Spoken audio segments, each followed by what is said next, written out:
we start? Okay, so Eric Waller's signature popcorn, Long Grove, Illinois, Yep. with our famous bridge in the background. Yep. Yep. Okay, I have one burning question, Eric, that's probably the most important question. I hope it's not too personal. Sure. When I make popcorn at home, it is nowhere near what it is when I buy yours. What's the deal? Well, one, make sure you're getting full oil on the bottom of that pan. Oh, That'll pop it fully. But from there, it's really about what you like, seasonings and, sometimes the type of kernel, but oil on the bottom of the pan is probably the thing that I answer the most. So I should not be thinking microwave. You could, but if you really want good popcorn, I'd say try the oil route. Yeah. Wow. How did you come to the route of opening a popcorn shop? I mean, do you sit around one night and say, yeah, I think I'm going to open a popcorn shop? How does it happen? So we're a family-owned business. It's my sister, my brother-in-law, and I started an Amazon book business back in 2010. And we were in a networking group in Palatine with this lady that had a cafe, paninis, coffee, but also gourmet popcorn. And one day, I was like, you know what? You can sell popcorn on Amazon. Your popcorn is really good. What do you think? And she's like, let's do it. So we partnered, and for a couple years during the holiday season, I would basically, set up all the listings, package it, she'd make it, and that's how it started. And I just kept falling more and more in love with it. And then one day she was ready to get out of the business. So she sold her equipment to us, and then we started it. Wow. So that was it. And how long have you been in Long Grove? We've been in Long Grove since pushing 4.5 years, May of 2017. But we started in January of 2015, online only. Oh, okay. Is this your full-time work? Are you there the whole time, every week? Yes. Yep. And I know that your popcorn's also available at the brewery in town. Yeah. It's the only food that he allows us to have there. So thankful for that, Mike. Josh. You're exclusive, yeah. Yeah. What do you think makes Long Grove, downtown Long Grove, ideally kind of suited for the kind of shop that you have? Well, it's got a lot of history. That's one thing. But even within it, there's a lot of old, cool towns out there, but it looks different. That's one thing. It's got a lot of historic pieces to it. Obviously, the covered bridge, the buildings. But I like to think of it, it's like a local town that, people that live in town or in the area come to all the time, but it's also a pretty big tourist town. So it makes it unique that way. You can have breweries and popcorn shops and ice cream and, all these different things. And you're not competing with a McDonald's or a Burger King or anything like that. Exactly. It's kind of like a Door County that way, where you don't have that kind of thing as much. Yeah. Now, right? The name of your shop is Signature Popcorn. Is that correct? Yep. How did you come about with that? So really, when we bought all the shop that we, like I was saying earlier, we worked with, was a place in Palatine called Signature Sweets, and they did different things. So we were just doing the popcorn. So I always kind of liked her logo, and we said, why don't we just stick with that? And we talked about changing the name, but it never really stuck. So we stayed with Signature Popcorn. Are you an entrepreneur at heart? I mean, or did you ever have a real job or anything like that? No, I definitely did. Out of college, I worked for a company for 3.5 years, but it was very entrepreneurial. It was young. They were innovative. So it really got me excited to do my own thing. My mom she owned her own oil change place for 15 years. My dad and my mom years ago had a car wash. So yeah, it's really, there's something in our DNA. Your mom owned like a Jiffy Lube or something like that? Yeah, yeah. She actually owned three, but they were called Lubrite. So yeah, Wow. So crazy. you come from, I mean, you have a little bit of this DNA in you, don't you? I mean, I this, would say so. yeah, yeah. How did that DNA serve you this past year when everybody was struggling so much with COVID and business and all that sort of stuff? Yeah. So when we started in 2015, we started online. We were on Amazon, uh, even before we kind of really had a website, and then we started that. But what when COVID started, what it really, it just you kind of have to just adapt and think differently, and the first thing, you're just trying to survive, and then see where it goes from there. And so we just really stepped up our marketing game on social media and our emails, and just really kind of focused our efforts. My sister Amber does a fantastic job with marketing and social media, and she's really the key piece to that side of it. And it's been great since. We've actually really grown in the last year and a half, which is kind of crazy. So when all this came down, you don't sit around and say, well, I guess we're screwed. I mean, we better No, fold up.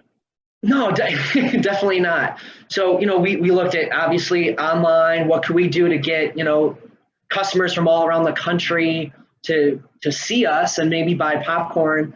And then we did things like, get our popcorn on Grubhub, and we did the same thing with Covered Bridge Creamery, just to keep going and see if it would work. And then we try to, partner with people in the town. That was a huge part of it. Mike Marr was a driving force, and having a kind of a community gift basket weekly that was helpful. And it just little things like that added up. That was the brewery, I think, right? That Yeah, you could buy a basket. We did that a number of times. That was fun. Yeah. exactly. Yeah, it was very effective. So that was going to be my next question. Tell me about partnership with regard to the businesses in town, because everybody kind of owns their own little thing. And I wondered how much they partner with one another in town. In my experience here, between having the popcorn shop and the ice cream coffee shop here, there's a lot of, there's more people you partner with, maybe naturally, just because of what it is. But everyone's always trying to help each other. I would say that was the one thing I didn't know coming into Long Grove, what that would be like. And it's what's kind of made it even more special for me, is it feels like you're like in Mayberry, or like this kind of this kind of almost fake town, where it's very like, wow, is this real? And it is. It's a very there's a lot of community here, I would say. So on the days when I'm in downtown Long Grove, let's say it's a weekday, there's not very many tourists, maybe it's raining. It looks like it's dead. Right. The popcorn shop guy, though, is busy doing stuff, even if there's no customers walking. Definitely. Yeah, that's what we can thank the internet for that. Where every day is a busy day for us, because right now in our current situation, we're kind of like a little factory and a store. We're doing Amazon orders, we're doing website orders, we're doing wholesale or brewery orders. So it's exciting, but we're always busy. Okay. Yeah. And does everything happen there, or is there like some big factory in Buffalo Grove that makes it? Not yet. We are working on it, though. We are definitely looking for a warehouse, a space. But right now, everything is manufactured, shipped, boxed. Everything you can think of is in Long Grove right now. So when I'm at the brewery and I open up my bag of popcorn there, that was made next door, basically. Yeah, exactly. Yeah. Wow. Same day, right? Yeah, I know. I one of the things that I value about something like that is what it teaches, maybe some of the kids in town and some of the college kids in town, that I can take a dream I have. I can take maybe an accidental partnership that happens, and I can make Sure. something. Yeah, we've been very fortunate that a lot of our staff is college and high schoolers, so they're young, they're willing to do things. They see things maybe a little more like with open eyes, and if we have rubbing off anything that's inspirational, I'll consider that a huge thing for what we do here. Yeah. But we're kind of on the flip side, very fortunate to have the people we do, because we've been very fortunate for 4+ years at Signature and 3+ years at Covered Bridge Creamery to find the people that we do just locally. And are both of those yours? Or the creamery? Yeah, both. Yeah, both of them. Yeah, we opened the popcorn shop first, and then within about 9 months, we opened the ice cream and coffee shop. Okay. And your ice cream is different too, right? Yeah, it's so we don't make our own ice cream. We get it from this amazing ice cream wholesaler in Madison, Wisconsin, Chocolate Shop. It's a super premium ice cream, so it's a higher butter fat, and it tastes really flavorful. It's significantly different. I mean, when I get it, and I this is confidential. Don't tell my wife. Sure. Or kids. Okay. But when I have your ice cream, I mean, that is significantly. It's like something goes off in my head. Like life is good. Yeah, I feel the same way, because when Amber and Edgar, my sister and brother-in-law, when we were looking for the best ice cream partner we could, we tried a lot of locals. We tried as many as we could possibly find that would be the right fit. Anytime we tried a chocolate shop, ice cream shop, it was crystal clear that was the one to go with. Wow. So nice. That was it. Was it? That's fantastic. So what's your favorite flavor? I'm really a vanilla guy with hot fudge on top, and a little bit of nuts, and it's okay if you put a little whipped cream and stuff like that. Yeah. You can't go wrong with that. I'm an ordinary person, but that's what I think is interesting, is that it's you can't get that vanilla anywhere else. Exactly. It's a little different. So this is another personal question, which you don't Sure. have to answer if you don't want to. Do you and Amber always get along with each other? I wish she was here right now. We're close. We get around. We're siblings. It's just the two of us. So no, not always. We have little things, but I would say 90+% of the time we're good. And then you have a brother-in-law that's involved somehow? Yeah. He's we've all been in it together day one. He does a lot of the things that need to get done. He does a lot of the financial side of things too. Okay. But so we all kind of have our part. But yeah, we both as a trio, we all get along really well. So because you're operating in a pretty small space, right? And yes. I've heard that family businesses are both fun and rewarding, and they can also be extremely challenging. That you're never not without this extra sibling, which is the business. 100%.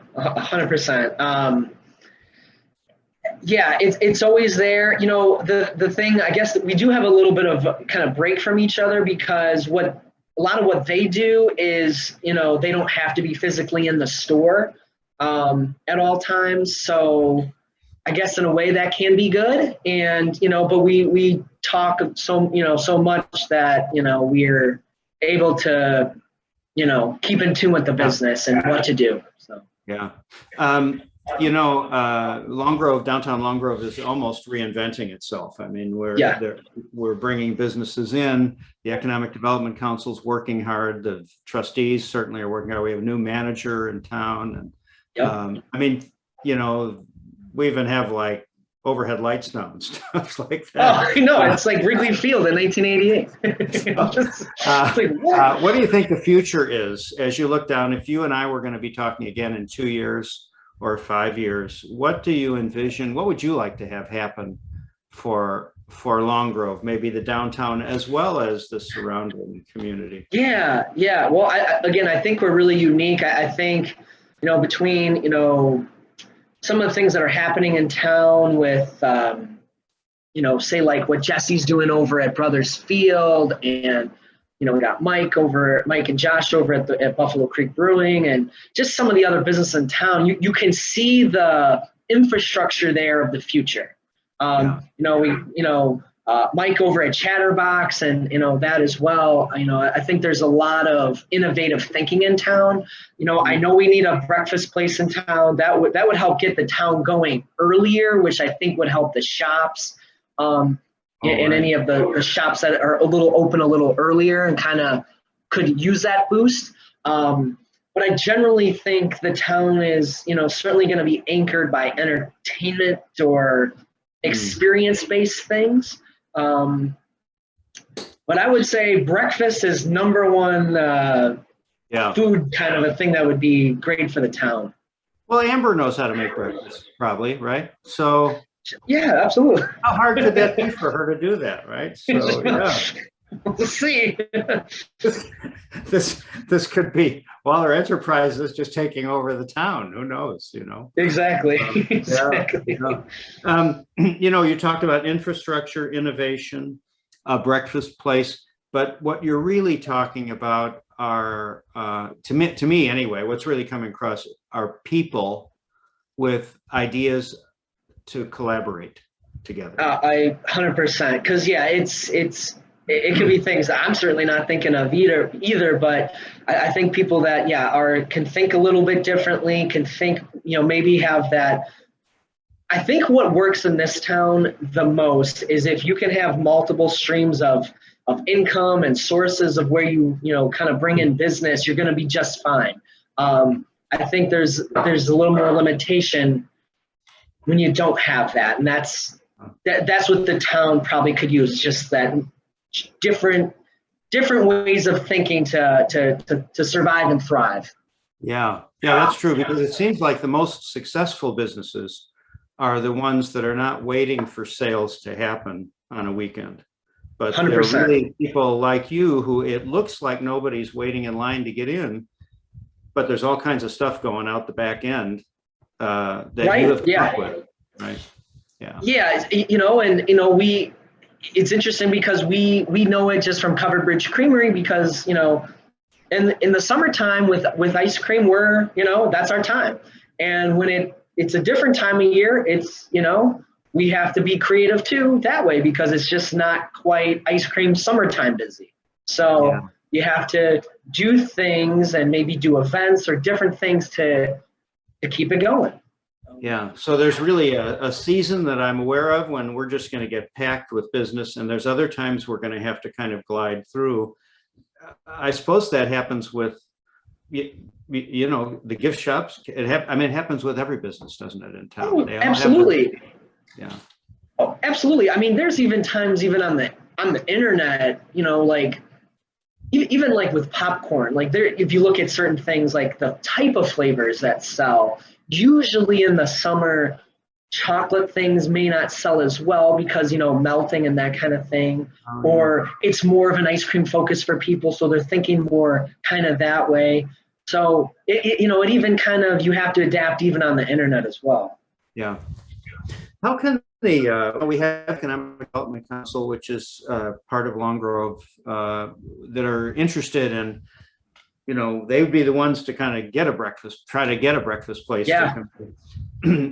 We have the trustees and we have the government officials. We have this new village manager now. If you were to kind of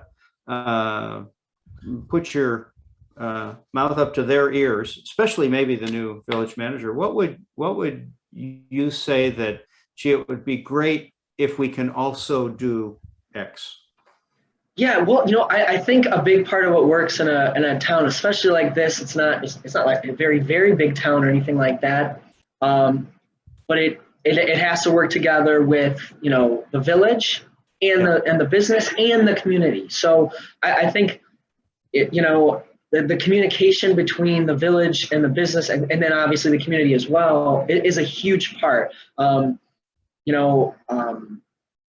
more, like, I know that, like, if we've seen, village officials come through, it does make it feel, I think there's a different thing you see by connecting to the businesses, seeing the stores physically, and this just having even if it's a quick conversation, a conversation of understanding that might click something in the brain that, well, maybe that's a person we should talk to, or we should go talk to this group, whatever it is. But I think being involved, more, especially kind of post-COVID here, or, as we're going into a better situation, put it that way, it's more inclined to do that kind of thing again. Yeah. Well, you sound like you're plenty busy. You sound like yes. No, I'm not starting any more businesses. We're good right now. Well, we'll let Amber take care of the breakfast place, and she'll love that. She has, her and Edgar have 3-year-old twin nephews, or twin kids, and my nephews, and I don't think that's on the immediate horizon. Wow. Yeah. But they're still actively involved, right? So very, yes. It sounds like you picked the right parents, apparently, to kind of help you start thinking entrepreneurially. Definitely. I'm just trying to imagine your mother opening up 3 oil change places. I mean, I think so it started because she was the accountant for like 12 years. And then she just saw the numbers, and when her boss at the time was ready to sell, she's like, I'll buy it. And that's kind of how it went. And that's kind of how it went with your popcorn business. You said, I'll buy it. Pretty much. Yeah, pretty much. It was, so actually what's kind of cool about when we bought all the equipment is we actually have our espresso machine that was in Signature Sweets is what we use at Covered Bridge Creamery for all of our lattes and cappuccinos and whatever we do with it. So it's kind of, we have that as well, which I like that we have that here too. We should probably rename, or maybe we'll make Amber's new business, instead of Signature Breakfast, it could be Sunshine Breakfast, because you just radiate energy and you radiate sunshine. I mean, I wonder if you have any problems at all. I mean, do you have any challenges are there challenges with this? Of course. Of course, you're always, we're having a challenge right now trying to grow into a space, like into another space. And that's been a challenge, because it's one of those things, like, even when you find the space, now you gotta put it all together and make it work. And we're keeping the store too. So it's, that's been its own challenge, but at the same time, we're very grateful for what we've had. So I think that's a big part of it. Your success is a challenge in a sense then, huh? Every new step. Yeah, exactly. We've seen it, in different ways, but yeah, this is a new step, right? Exactly. Well, I wish you all the success. Please say hello to Amber for us and give her a little nudge, and tell her, the kids are going to be 4 pretty soon, and by that time they're on their own. So exactly. We're so happy. He'll be working here soon. Yeah. We're so happy you're in our village, and I think you really represent the future. I asked you about the future. I think you are the future. Thank you very much. I appreciate that. Thanks. Thank you so much. Thanks so much for having me. Okay.